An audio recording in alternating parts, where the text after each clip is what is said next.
norėjau paklausti, ar pakankamai padarėte darbų Dievo vardu, o galbūt aplamai dar nieko nepadarėte.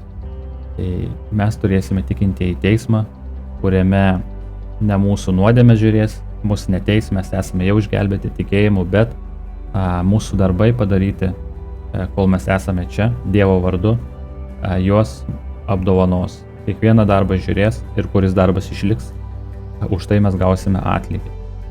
Kiekvieną darbas išaiškės, nes diena jį paskelbs, kadangi jis bus atskleistas ugnimi ir ugnis ištirs kiekvieną darbą, koks jis yra. Jei kurio darbas išliks, kurį jis statė ant jo, tas gaus atlygį. Jei kurio darbas sudegs, tas patirs praradimą, bet jis pats bus išgelbėtas. Ir ką darote, darykite širdingai kaip viešpačiui, o ne žmonėms, žinodami, kad iš viešpaties gausite paveldo atlygį. Galbūt jaučiate, kad dar nieko nepadarėte, arba galbūt tiesiog norėtumėt kažką nuveikti Dievo vardu. Tai esu parašęs Evangeliją su paaiškinimais, su eilutėmis iš Biblijos, kaip žmogus yra išteisinamas. Ir galbūt norėtumėte tai panaudoti, tiesiog atspausdinti, susidėlioti į vokus ir tiesiog pamėtyti žmonėms savo apylinkėse į pašto dėžutes. Tai šituos raštus kaip PDF formatu įdėsiu į internetinį puslapį. Komentarų skiltyje įdėsiu nuorodą, paspausite, jums išmes tokį langą. Tiesiog paspausite šitą mygtuką download ir jums duos parsisiųsti tą failą. Tuomet ant to failo paspausite ir bus 2 lapai. Tai mums nereikia spausdinti 2 lapų, mums reikia, kad būtų vienas lapas iš abiejų pusių. Tai kada spausdinat, kas turite namie, aišku, spausdintuvą, tai nustatymus reikia dar pasirinkti. Tai va, čia angliškai rašo, kad kaip spausdinti, tai čia dabar pažymėti yra, kad vienpusis būtų, tai tada spausdins 2 lapus atskirai. Bet mums reikia vieno lapo, kad iš abiejų pusių. Tai reikia susirasti nustatymą, kad būtų abi pusės. Tuomet jums teisingai atspausdins, nes mums nereikia 2 lapų, mums užtenka vieno.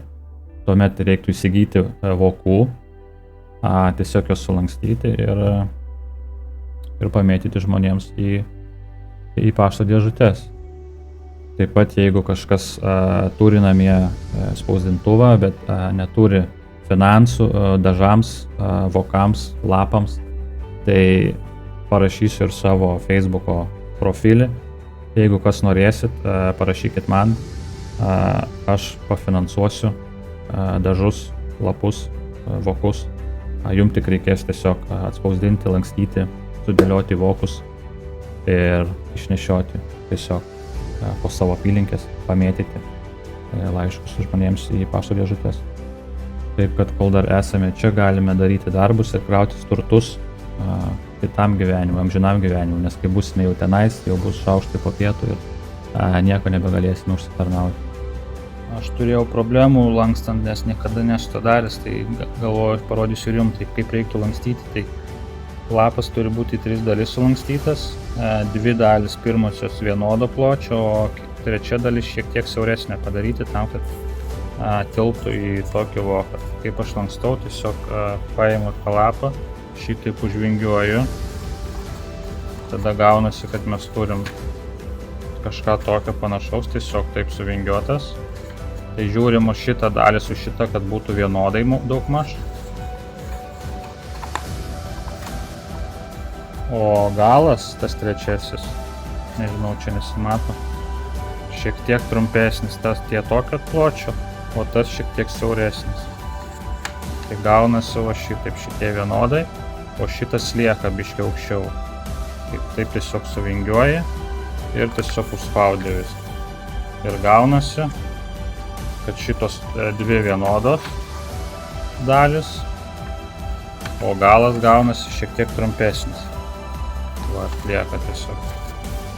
Matosi, turėtų matytis. Taip ir turėtų būti sulankstomas ir tiesiog sukišti. Ir viskas. Gaunasi vokas.